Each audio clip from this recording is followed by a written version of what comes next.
I really don't know where to go with this other than for you to listen to part of it because I found it to be extremely interesting because it's talking about history and it's also talking about what currently just happened Friday pertaining to Roe versus Wade.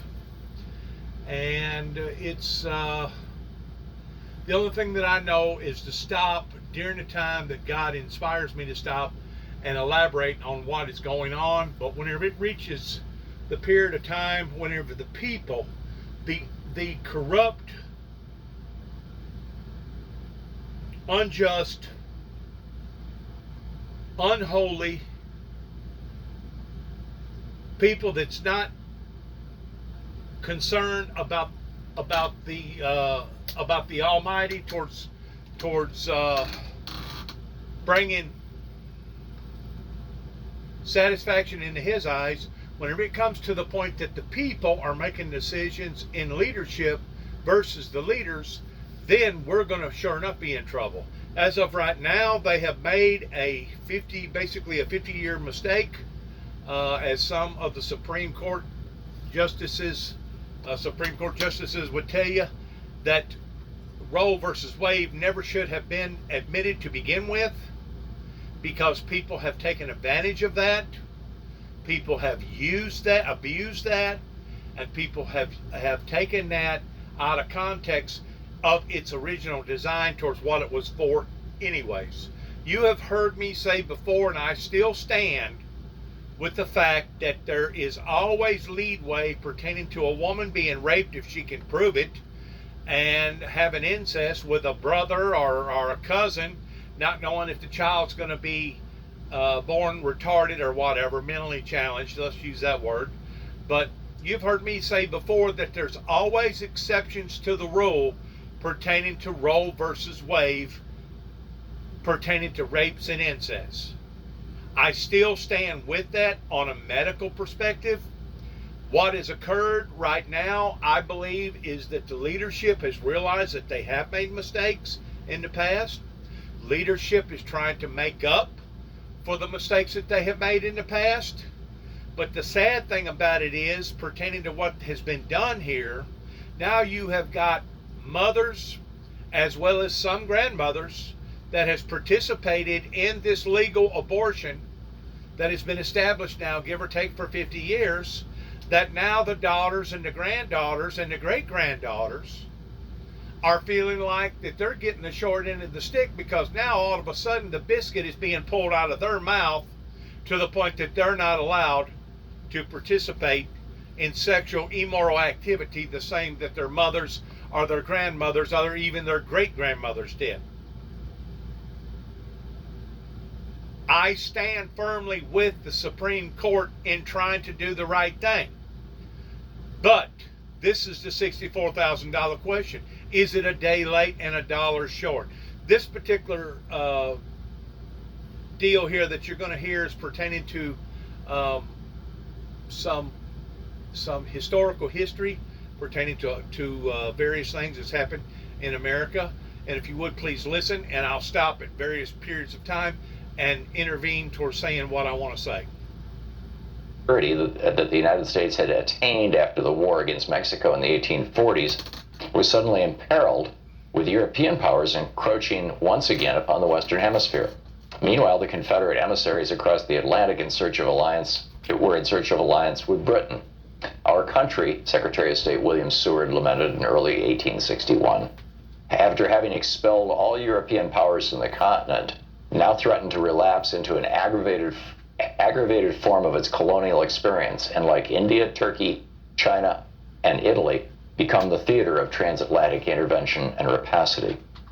A wider view of American history that looks beyond the nation's borders brings into focus not only the migration patterns, economic flows, and international rivalries that have connected the United States to the world, but also those rare moments in which the very existence of the nation was in question. Perhaps none was more pregnant with implications than the autumn of 1877, when the fate of the Patriots' bid for independence hung in the balance. Having proclaimed their independence to the world the previous 4th of July, their cause had stalled on the battlefield and in the diplomatic courts of the old world. I think the game is pretty near up, Washington privately confessed at year's end. To accomplish their independence is not quite so easy as to declare it, the British philosopher Jeremy Bentham haughtily remarked. But then a series of events forever changed the course of modern history. The stunning Patriot victory at the Battle of Saratoga in October, the drafting of the Articles of Confederation in November that, for all its limitations, further demonstrated the political resolve of the Americans, and most of all, the alliance signed with France in February 1778, which provided the Patriots with the resources, military assistance, and naval power that ultimately tipped the scales in their favor. There are comparable Saratoga moments in other crises in U.S. history, as we shall see. These contingent moments played out in their own distinctive ways, but are joined by a common denominator that has been curiously forgotten in our age of U.S. global power. Foreign states and people have played decisive roles in the critical moments of American history. As we make our way through our own era of global instability, in an unprecedentedly interconnected world, there's perhaps no more important lesson from the past to keep in mind. Crisis may beget crisis, Franklin Roosevelt said, as his administration transitioned from battling the Great Depression to entering the Second World War. But the progress underneath does not wholly halt. It does go forward, end quote. Like so many of Roosevelt's public statements, this one reveals a truth even as it conceals others. The United States came out on the other side of its greatest crises as a stronger and more efficiently organized nation, as Roosevelt suggested. The process of mobilizing resources to counter threats catalyzed innovations in political economy, such as the creation of a national financial system during the Civil War, and the economic reforms of the New Deal. That was all then, okay? That is what happened then. I still have argumental facts in with various ministers or various known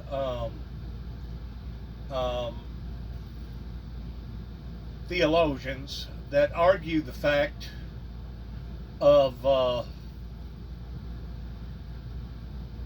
let me just put it this way. I made mention to somebody yesterday that the Bible talks about to whom much is given, whom much is given, much is required, that this generation, especially over here in America, that knows the teachings of the Bible, that knows the teachings of God, that knows the teachings of the Lord Jesus Christ, that there's actually more required out of this generation than it was the generation before us and the generation before them and the generation before them, simply because of knowledge. Simply because of knowledge. Because knowledge is, in fact, a requirement or a responsibility. Also, I made mention about women having births, that the Bible teaches that in the last days, pray that your flight not be in the winter, and pray that you not have sup or be with child, as far as being pregnant or having a child, to have to tend to when the opening of the second seal occurs, when the doomsday devil's duel occurs. That this will be the hour of temptation that shall fall upon all the world to try them that dwell here upon to the earth. And the brother immediately said, well, wait a minute. It says this, this, and this, and then he took me back to Genesis, to where we're supposed to remultiply the earth, and et cetera, et cetera, et cetera. And yes, those things was mentioned, and yes, those things was declared at that particular time. This is the part that I'm having trouble with in ministry, is that so many people want to mix and mingle the Bible together, and what they don't do is that they don't put things in the proper perspective towards what was said during the time it was said and the reason for saying it. I even go as far as declaring towards what group was he talking to, why was he talking to that particular group, when was he talking to that particular group, and what was he talking to that particular group about. In other words, you break it down in several different ways. And yes, we are supposed to remultiply the earth, and we're supposed to remultiply the earth with the ways of righteousness. But whenever the world gets so out of tune to towards there's no longer a decent balance, even with the good wheat versus the shaft, or the goats versus the sheep, that's whenever things becomes very, very disorderly in how that God deals with humanity. And the reason why I know that is because even Jesus said to pray that you are not with child during the time of the second opening, and to pray that you'll either escape these things or pray that you can endure these things during this time period. Now, granted, the number one prayer that Jesus said was, Our Father, who art in heaven, hallowed be thy name. Forgive us our trespasses and lead us not into temptation. That's the number one prayer of all prayers, is that prayer, providing that you're saved and you have a relationship with the Heavenly Father, because there will be trials and there will be tribulations. But getting back to the abortion problem has now been compounded. And the reason why it's been compounded is because they have fractured something that, in the eyes of the millennials and probably the mid-millennials, they feel like that the government has portrayed them towards being treacherous in this type of order that they have become accustomed to, that they actually thought or believed or was led to believe that was normal, which once more falls upon the leadership's fault that they ever passed it to begin with. It's kind of like giving somebody an inch and then winding up taking a mile. Well, these young generation growing up today, they're going to feel like that the biscuit has been pulled out of their mouths, and they're going to feel like that this government has absolutely stabbed them in the back towards this new ruling with the Supreme Court. From a godly standpoint, I think it should have been done years ago towards Roe versus Wade, towards overthrowing it. From a Homo sapien standpoint, there's going to be a lot of people that are going to become perplexed, mad, angry, and if we don't watch some of these situations pertaining to all this protesting, in which I don't have a problem at all with people protesting, as long as they don't become violent. But with the heat, the money situation, and the subject matter, I can just about guarantee you that there's going to be violence if it hadn't already. And the last and final thing I want to say about this is that, I don't have a problem in people being able to stand on their feet all day and hold a sign and scream and yell at the top of their lungs and walk back and forth and try to convey their message. That's a wonderful thing that America has as being a democracy. But think about this for a second. All them people that are devoting all that energy and all that time, that are now going to have to eat more food, drink more water, be sufficed in some sort of way, odds are we're going to have to hire more security, that's going to have to pay more cops, some of them even time and a half. What you're seeing is an insult to injury pertaining to the protest, especially if those protests turn violent. Plus, you can look at this from another perspective. Wouldn't it be lovely if we took all them people that's protesting over Roe versus Wade and we captivated their energy and put it towards a positive, good purpose? Maybe making pajamas, maybe working in a factory, bottling up cleaning fluid and stacking it and putting it in boxes. I mean, there's all kinds of ways of looking at this towards it being a waste. Once more, is it a day late and $1 short? I don't know. That's going to be up to the Homo sapiens pertaining to how quick that they turn around. I can see why the leadership is turning, just like a law that was passed during Obama's administration that never should have been passed. All these things is going to have an effect upon whether or not our Heavenly Father blesses us, or whether or not our Heavenly Father turns us over to a reprobate mind to allow for us to believe a lie and to be damned. That's what the premillennial crowd don't get. They don't understand. You know why? Because they think that it's acceptable in the eyes of the Heavenly Father to kill innocent born children. Why?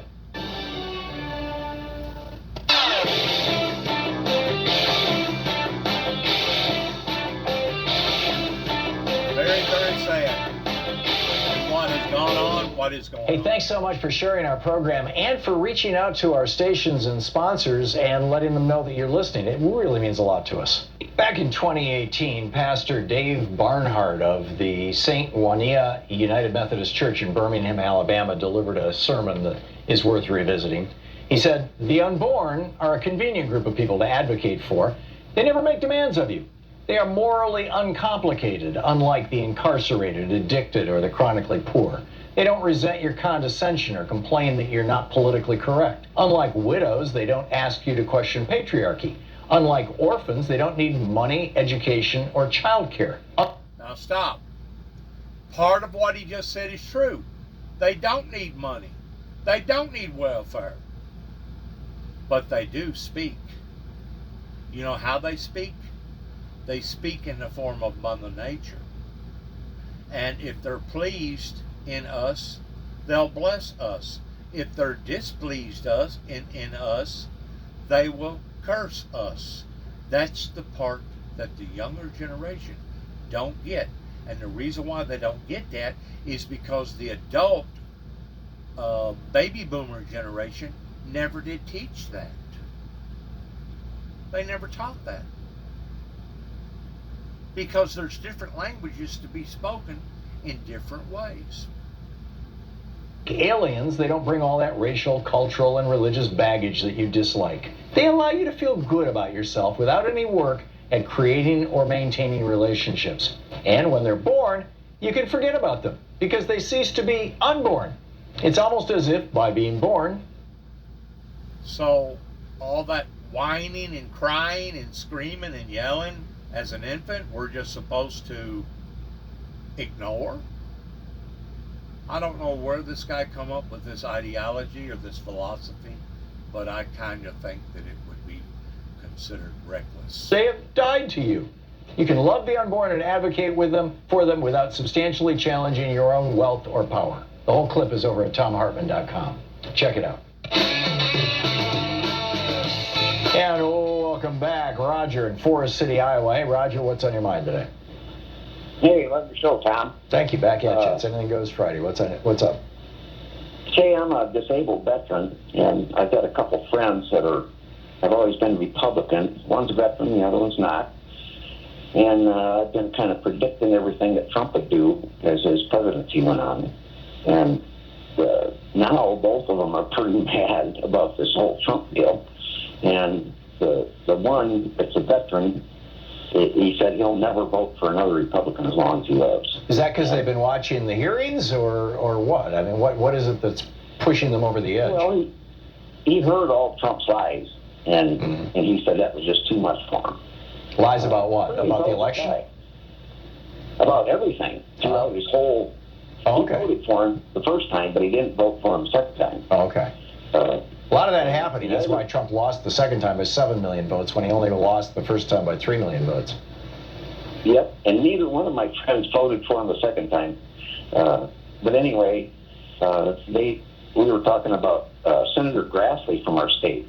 And since he's been in office, we've lost over 30,000 family farms in the state. Wow. And my friends were saying that they want to call him there at the Senate you can call and leave a message or whatever. Mm-hmm. And this is what they're both going to say, because we all sat around the other night and discussed it. But they're going to say, so were you so ignorant that you didn't see what a crook Trump was?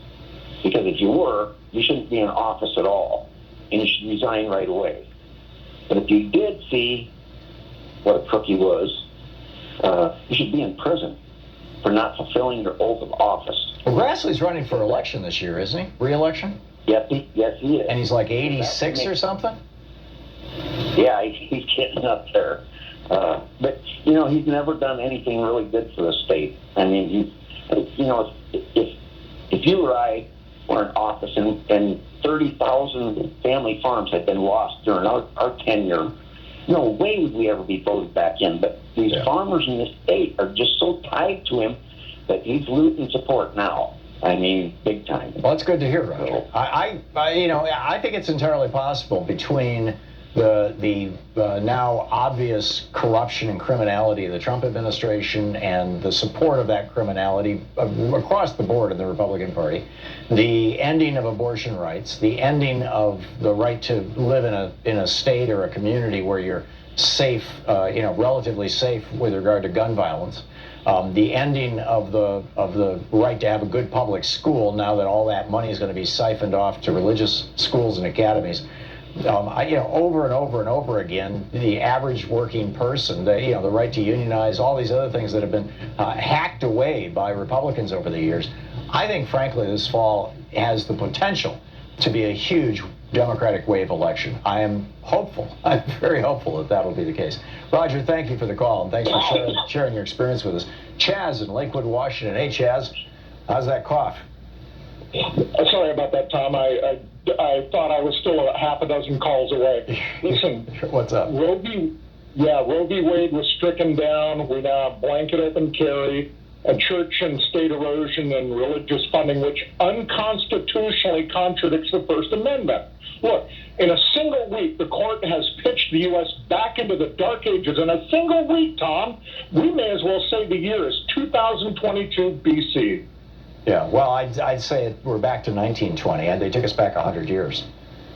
They took us, at least they took us back to 1936, before the court changed, back in the Lochner court era.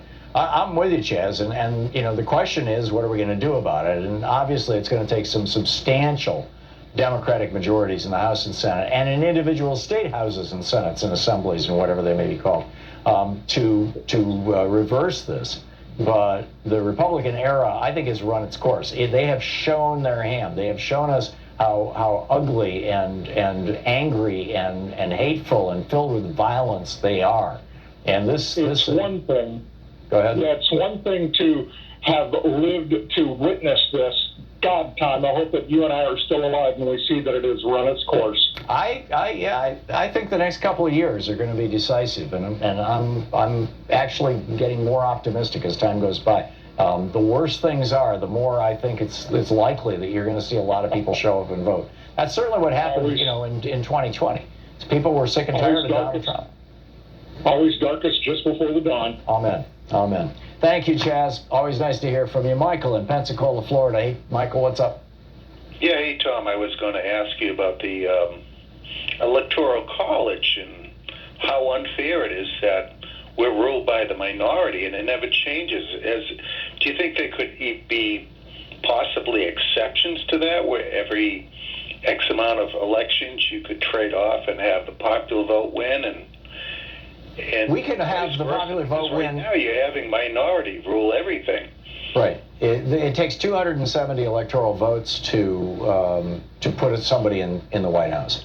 When enough states have signed the Interstate Compact, and the website is nationalpopularvote.com, when enough states have signed that Interstate Compact, then we will have ended the Electoral College. We're right now at, as I recall, 175 votes or 195 votes, something like that. We've got a ways to go. But there are some large states that I think it's possible. Again, that could be the kind of thing that swings on the election coming this fall. But I'm with you. And even, like I said, even if it's a half measure where sometimes they get there. Well, that's not going to happen. It's going to be all or nothing. Either the Electoral College is going to be replaced by the Interstate Compact, nationalpopularvote.com, sign up, check out your state and see if your state has joined. Oregon has. I don't know. I'm quite sure Florida has not, but you never know. You never know. I mean, it's you might have some Democrats elected this year. Michael, I got to move along, but thank you for the call. James in Seattle. Hey, James, what's up? Hi, Tom. This idea that life at conception is a religious belief is nonsense. It's a materialism. The Bible is based on spirit, which is free, the power of God, and your sovereignty with God. So with that, Paul says that the flesh counts for nothing. So this idea that, an egg and the sperm get together makes conception, this is nonsense. I think it's biology, isn't it? Yeah, that is biology, and it's flesh, it's not spirit, which is what the Bible is really about. And there's much more to this, Tom, because the reason these people are anti-abortionists is because they want to create generational poverty. And that's an act of evil to do that. And in Romans 3:8, you're not allowed to be associated or directly do any action that is evil. You're not allowed. Yeah. So these people, it doesn't matter what your religious belief is. Yeah, and if you actually read the Bible, you discover that probably the biggest abortionist in history was God, and it's not unusual that people prayed that the children of the fetuses of their opponents would be aborted in their mother's wombs, and God committed a number of abortions. But James, I get your point. I see it. Well, I'll just leave it at that. Tom in Huntington Beach, California. Hey, Tom, what's on your mind today? Yeah, hey, thank you for being the singular voice of reason and fighting the good fight. Please keep it up. Thank you. I'll do my best. Thank you. But what I really wanted to mention was a lot of people aren't realizing the whole thing up in Maine about religious schools getting funding. Under equal protection under the law, wouldn't that mean that Muslim schools could apply for federal funding and Buddhist schools and schools of anything you want? I'm waiting for the Church of the Flying Spaghetti Monster to start opening schools. Maybe I could send my grandkids there. There was a guy who opened up a after elementary school Satanist class just to get back at what the Republicans were doing in one state. Yeah, that was... Go ahead. I'm sorry, doesn't this open up a circular firing squad unless they gut the whole thing and say, no, only Christian schools, and then they're getting equal protection under the law? Yeah, it's entirely possible, and we'll have to see how this all plays out. But whether they're going to start freaking out when you start seeing madrasas being funded with federal and state dollars. Frankly, I'm guessing that they're perfectly willing to accept that, and I doubt that the Church of Satan is gonna exploit this. So we'll see. 45 minutes past the hour. Up next, your calls. Stick around.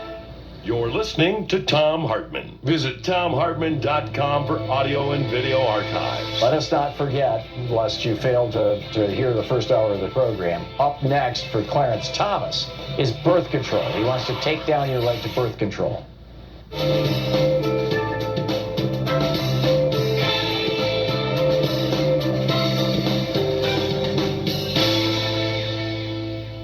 And welcome back, Robert in Roswell, New Mexico. Hey, Robert, what's up? Just a comment, Tom. Mm-hmm. If you look at all the laws passed in the red states, it looks like Republicans want to outlaw Democrats. Yeah. And that's the voting laws are all about that and have been for a long, long time. Absolutely. Yeah, and of course, if that's the case, then all Democrat votes are fraudulent. So we gotta. Well, somehow, whenever Republicans win elections, there's not a peep about election fraud. It's only when Democrats win elections. So, I think your analysis is 100% accurate, Robert, and very well said. Thank you. Mary in Aurora, Colorado. Hey, Mary, what's up? Hi, Hi, I wanted to talk about the Supremes removing our rights and how the GOP Christo-fascists can turn this into something pre-Nazi Germany. I was listening to an NPR interview with a 20-year FBI veteran who trains school mass shooter trains for this. And the number one rule is to run away like the law enforcement did.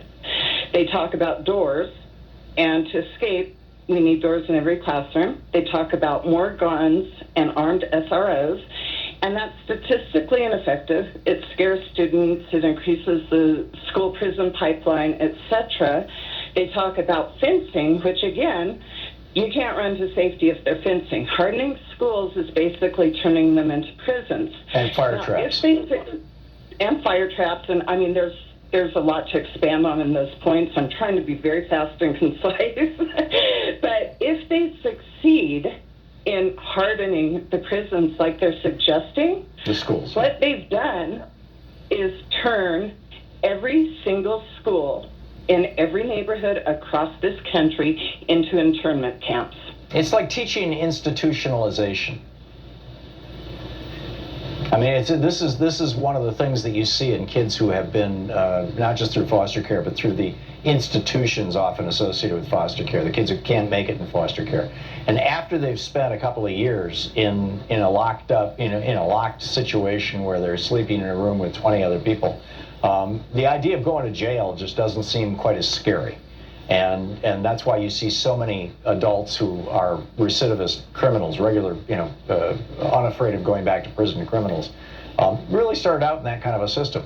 And so when you start reinventing your schools so that they resemble penal institutions, I think you're absolutely right, Mary. I think you're absolutely right. The consequences of this, the psychological and moral and cultural and societal consequences of this are huge. Well, and if you want to talk about the schools and the SROs, kids won't turn people in. But if they had a 24-hour anonymous hotline, then they could turn their friends in. If they had a school counselor to talk to, then they could turn in dangers because it's safe. And when you're kids, you're very, you're impressionable, and the crowd around you matters. But what you can do privately is one thing, and I don't know, the whole thing about making us internment camps, setting them up in every neighborhood, and with the 100-mile border thing, that just really has me on edge, along with everything else. Whole other thing. I'm with you. Mary, thank you. Thank you for the call, and thanks for watching us there in Colorado. We'll be right back. It's 49 minutes past the hour.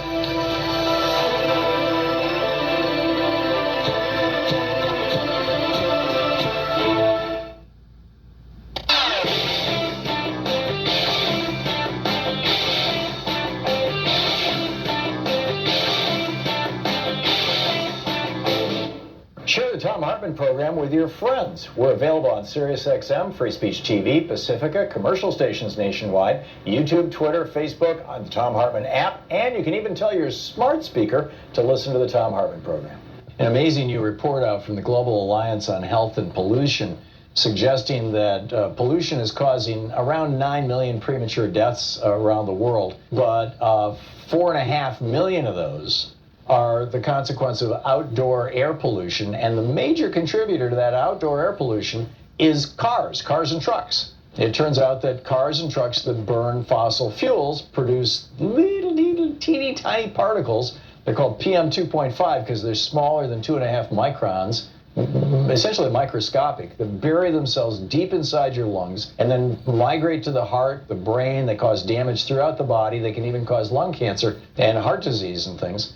And guess what? Electric cars produce none of this. Also, when you hit the brakes on a regular car, you're burning your brake pads and throwing particles out into the air. On an electric car, you hit the brakes, you're slowing it down with the motors. There's a video about the whole thing over at TomHartman.com. Check it out.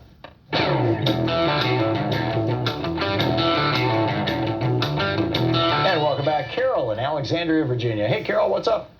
Hi, I wanted to make a comment on Roe v. Wade. I think we need to go medieval back. Let's start with no federal funds to any state that outlaws abortion or bans contraception. After all, you're threatening the life of a federal worker. potentially, and so on. I mean, there's a lot we can do from the standpoint of hitting them in the wallet. It's the only way to get their attention anyway. So I know that Jimmy Carter threatened to cut federal funds to states that didn't lower their speed limit to 55 during the gas crisis. But there was a clear connection between speed limits and gas and federal highway funds. Maybe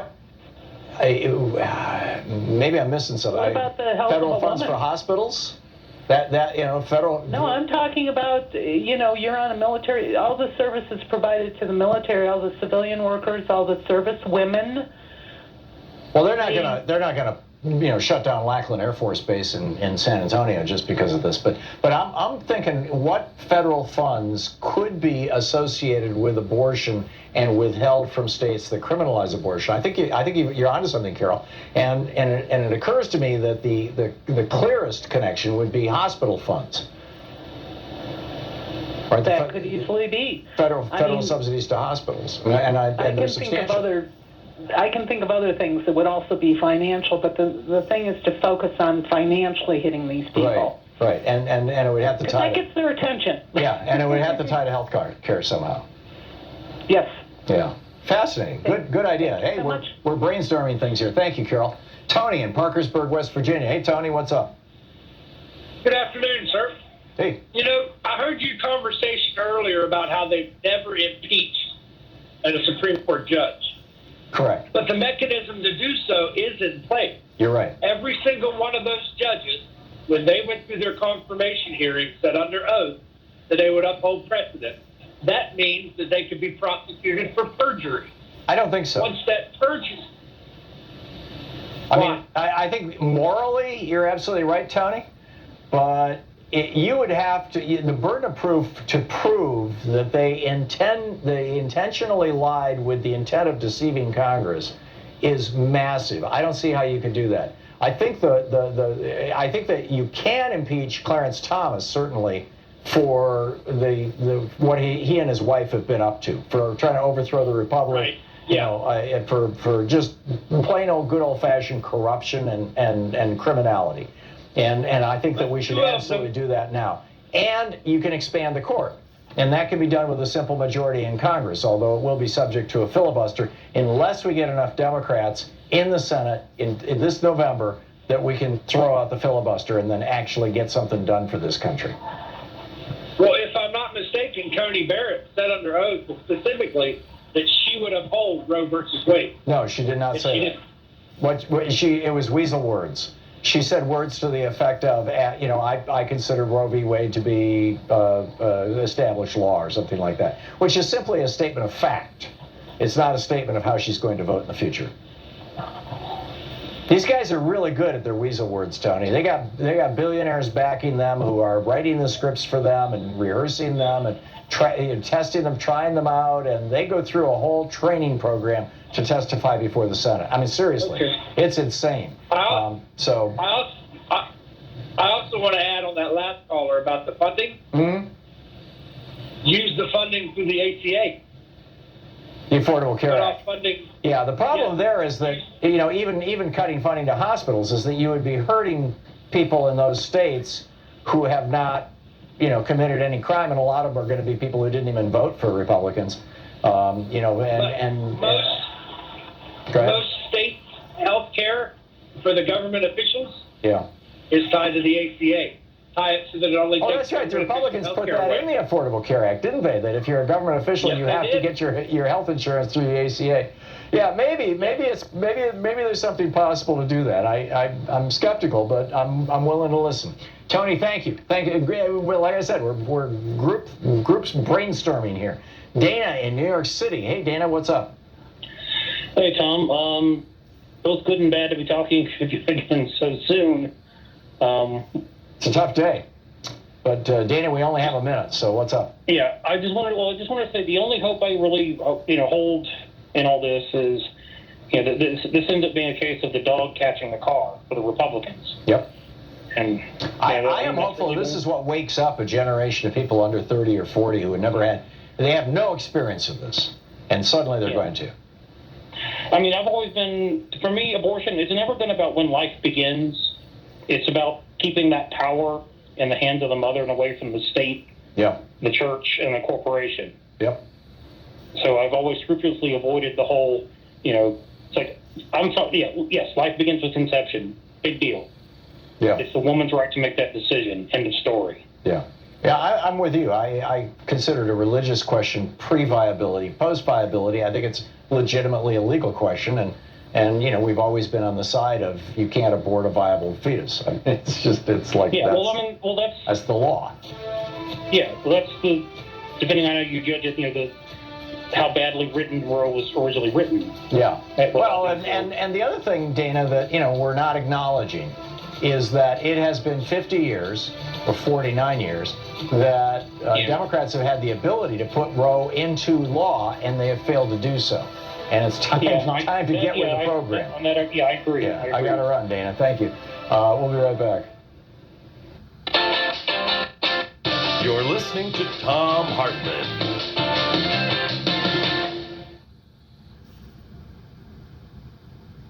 In addition to bringing you the Thom Hartmann program here on Free Speech TV and Video Media Online, we also have a whole set of ways you can interact with us and tools you can use to spread the word about the importance of democracy and the threats to it in our republic.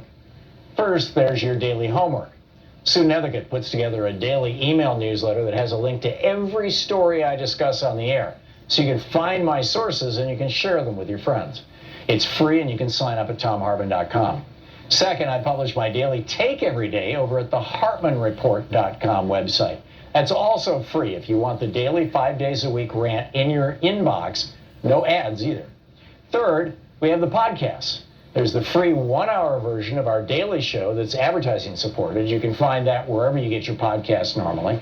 And then there's also the podcast of the entire 3-hour show with no advertisements, and that's available by subscription over at ThomHartmann.com. So check them all out at ThomHartmann.com and HartmannReport.com.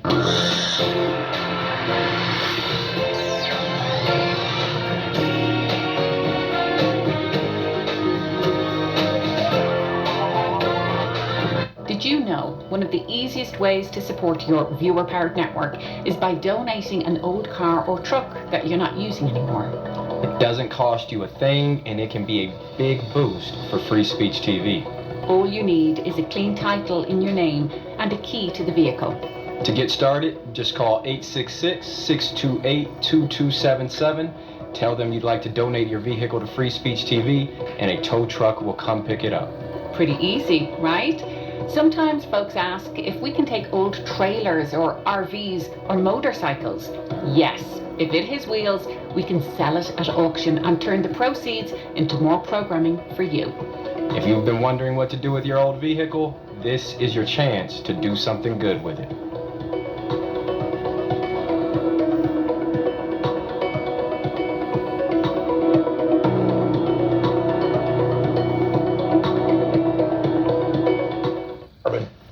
This is from chapter 1, or from the introduction, actually. In 2016, 6% of Americans who were eligible to vote nominated Donald Trump as the GOP's presidential candidate. It was 8% for Hillary Clinton on the Democratic side. Trump went on to be elected president by 26% of eligible voters. The modern American oligarchs have largely stayed in power using 3 simple elements: explicit and overt racism, massive disinformation campaigns, and voter suppression. No ideas, no push for better schools, hospitals, airports, roads, or bridges, or reform of our health, energy, or financial systems. No promise of more and better jobs. None of these staples of past presidential campaigns can be found in pretty much any Republican advertising today. Instead, the public Republican message is all about race, or the subset of race, religion. Muslim stands in for brown Arab in GOP speak, and immigration, aka brown people from south of our border, and socialism. Meanwhile, Republican secretaries of state across the nation are vigorously purging voters from the rolls. Over 17 million, more than 10% of America's active voters, in just the 2016-2018 period, according to NBC News. After the after the 5 Republican appointees on the U.S. Supreme Court gutted the Voting Rights Act in 2013, 14 GOP-controlled states moved within a year, some within days, to restrict access to the vote, particularly for communities of color, students, and retired people. In North Carolina, for example, 158 polling places were permanently closed in the 40 counties with the most African American voters just before the 2016 election, leading to a 16% decline in African American early voting in that state. An MIT study found that nationwide, Hispanic voters wait 150% longer in line than white voters, and black voters can expect to wait 200% longer in line to vote. In Indiana, then Governor Mike Pence's new rigorous voter ID law caused an 11.5% drop in African American voting. Students are suing for their right to vote, and retired people who no longer drive but care passionately about their Social Security and Medicare are being turned away at the polls by the hundreds of thousands because their driver's licenses have expired. The obvious failure of 40-plus years of Reaganomics and GOP policies to maintain a functional middle class in America has been a problem for the modern GOP. In 1974, for example, the GOP had outright control of only 7 states. The message, elect us and we'll help the rich people, just didn't generally resonate with American voters. It's the reason why, outside of the fluke elections of 46 and 52, Democrats controlled the House of Representatives outright for 3 generations, from 1933 to 1996, and controlled the Senate for most of that time.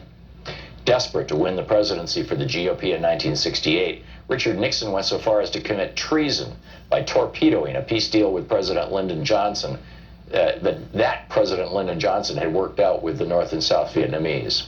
According to Abul Hassan Bani Sadr, then president of Iran, Ronald Reagan did the same thing by cutting a deal with Iran whereby they would hold on to the U.S. embassy hostages until after the 1980 presidential election, torpedoing Jimmy Carter's chances of re-election.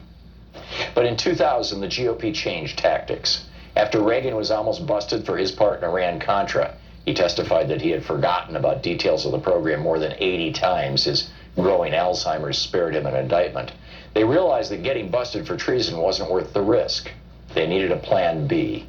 And it was deliciously simple. If most voters don't like what you're selling, then just don't let them vote.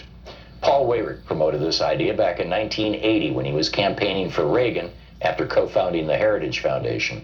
And indeed, many Republican luminaries, such as William Rehnquist, who went from serving the GOP by standing in polling places and intimidating Hispanic and Native American voters in the 1960s, to becoming Chief Justice of the Supreme Court, rose up through the ranks by participating in Republican-run voter intimidation schemes.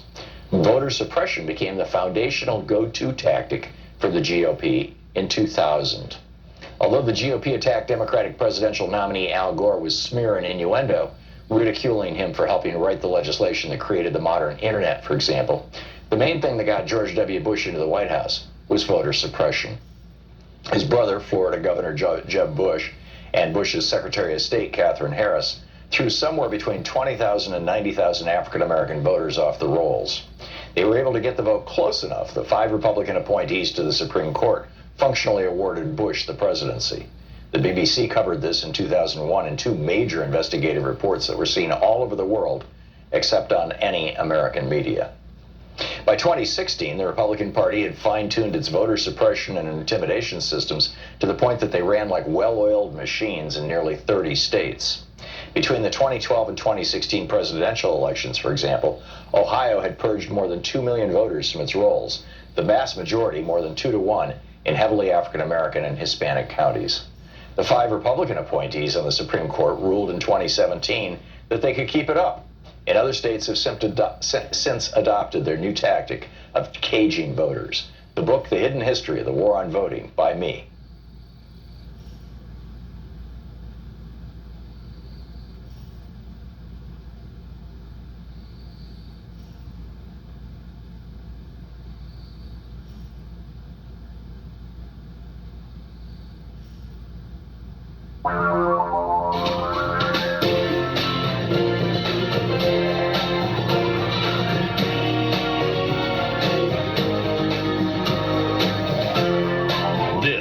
Is the Tom Hartman Program.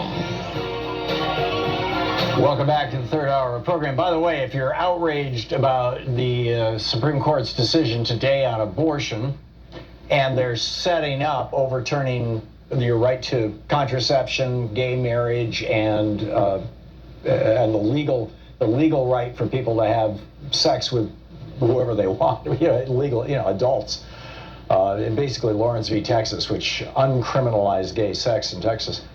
If you're outraged about the assault on those, or yesterday's assault on your right, if you live in 7 states, on states' rights, basically, a 10th Amendment case, your right to live free of gun violence. I'm warning you, I wrote an op-ed about this a week and a half ago, as I recall.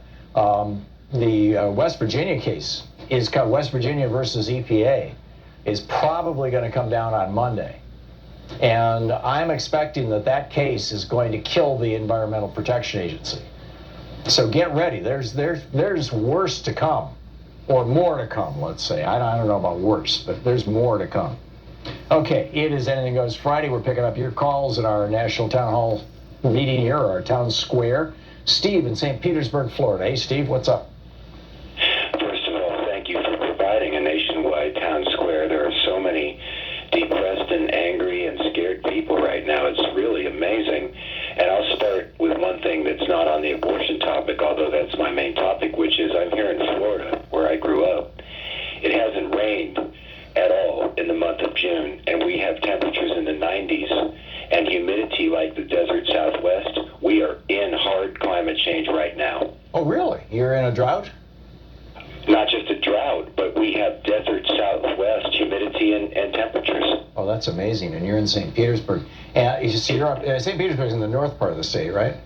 No, sir. It is just to the west of Tampa on the coast. Oh, okay.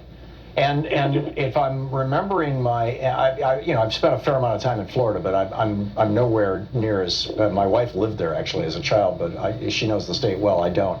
But my recollection is that most of Florida pretty much does not have access to water. You get your water from the Everglades, or what's the water? Because you can't drill into these old limestone formations, or can you? How do you guys get water? Well, they do have the Florida aquifer, which is being depleted and polluted at the same time. You're right. There's no reservoirs here, and we relied on what used to be a tropical climate, where every day in the summer it rained about an inch at 3 o'clock in the afternoon. You could set your watch by it. Not anymore. Huh. Interesting. Climate changes here. We only get rain if it comes in with a tropical depression. Everything's dying. It's sad. Wow. And that goes along with Roe v. Wade. And let me just say, the thing with Roe v. Wade is, and you know this from studying like Buddhism, etc., being born isn't universally seen as a blessing by all religions. And one thing is for sure, as soon as you're born in the Christian tradition, you become a sinner. A fetus is innocent. I don't understand why Alito and these other so-called Christians want to force an innocent thing to be born to be another sinner.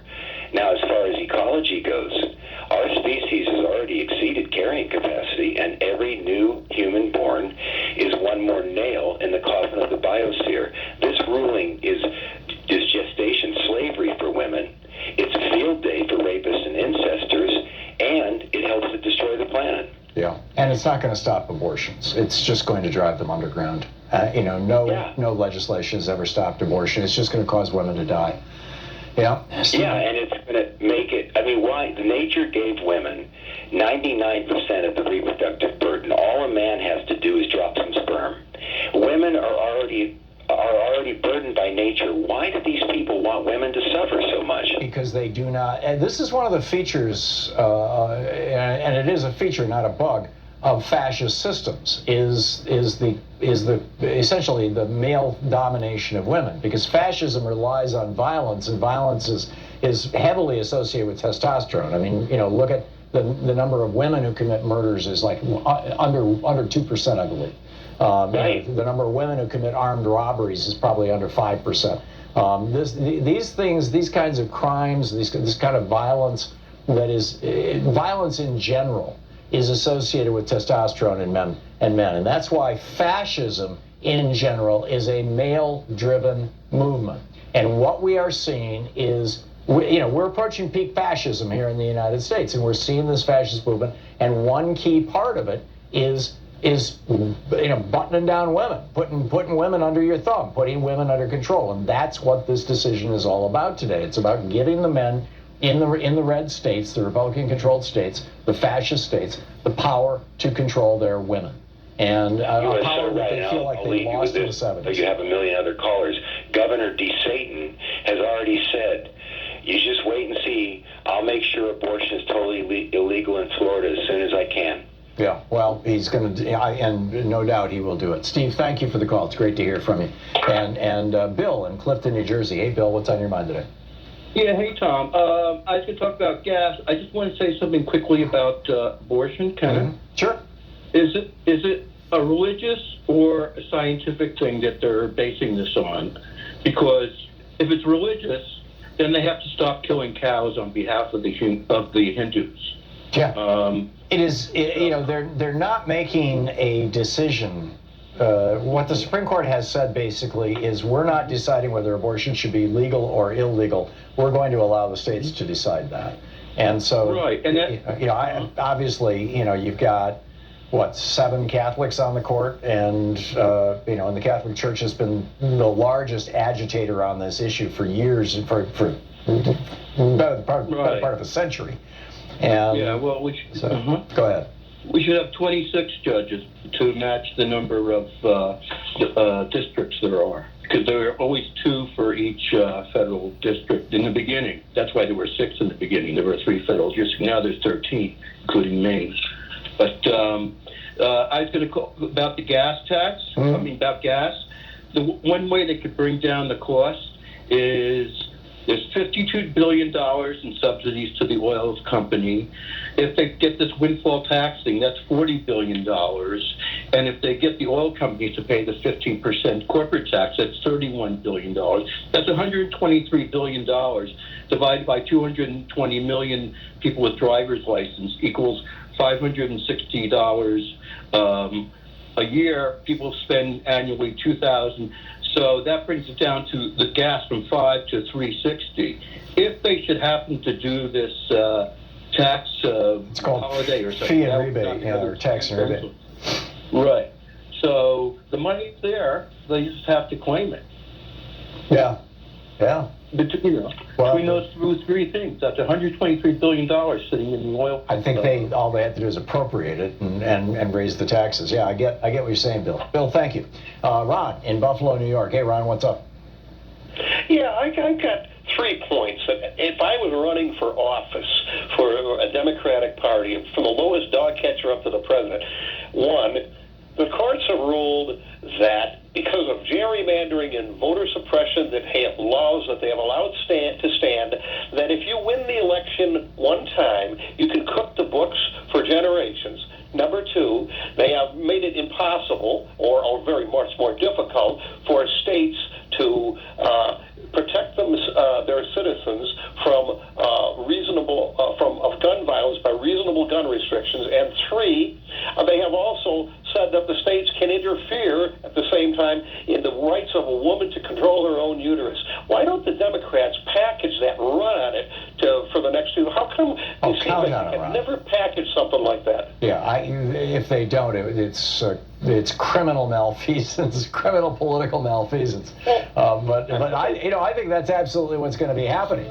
Is that the Democrats are going to be, and they already are. I mean, Joe Biden, the president, in the first hour of our program, you heard him. He came out and he said, what's the number 1 solution to this? Vote, right? Get out to the polls. So yeah, this is spot on. You are absolutely right, Ron, and it needs to be done. We need to get active. No more time. The time is now. Fill in cliche of your choice. We'll be right back. This is the Tom Hartman Program. It's 15 minutes past the hour on this outrageous day as we're learning more about the criminality of Donald Trump and we're seeing the rights of women evaporate.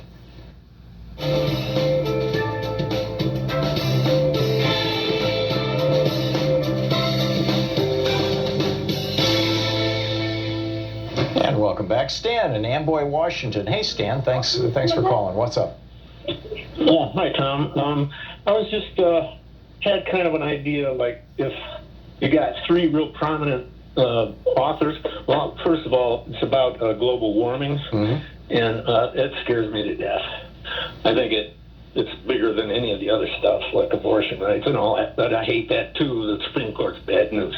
Anyway, like if you got like Margaret Atwood and Stephen King and Cormac McCarthy and all had them write a book that was just scarier than anything, maybe it would change some minds. About climate change? Yeah. I think have it end really bad. It's knocking on our door right now. I mean, we had a caller earlier who said that Florida is now like the desert Southwest. We've got we had 116-degree weather here last summer. It's going to be 100 degrees this weekend here in Oregon, which is something that just doesn't happen. You're saying 100? Yeah. Ugh. Yeah, and it's spreading. It's already spread across the country. I don't think it's going to take a novel. I think what's happening is that the changes to our weather patterns are happening so rapidly that it's getting harder and harder and harder for the liars who are the hired guns of the fossil fuel industry, particularly those in Congress, to continue denying this. And eventually they're going to have to reach the point where they say, okay, we get it.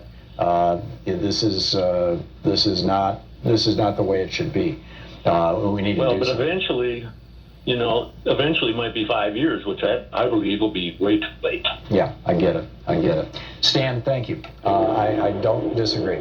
Ray in Worcester, Mass. Hey, Ray, what's up? Hi, Tom. How are you doing? I'm well. What's on your mind? So I am from Massachusetts, and I woke up to the Roe versus Wade decision, plus yesterday the guns decision. I'm like, okay, is there any solace for the state of Massachusetts? I love my AG, Maura Healy. She said she's going to fight tooth and nail to make sure that things stays in place, but I am so concerned for my state. And it makes me wonder, with me and my wife's decision of leaving this country, is that like a real solid solution? It's probably not, because most other countries in the world won't take us, Ray. But let me ask you a question. You always said that as a developed country, we don't have universal health care and other subsidies that other countries have. Right. So how is this a solid mind decision? Like if I go to a country that does have universal health care, and when I retire, that I could actually put my kids through college, because some countries still have universal college. Every other developed country in the world has essentially free college. In some cases, they pay a subsidy. But here's the problem, Ray.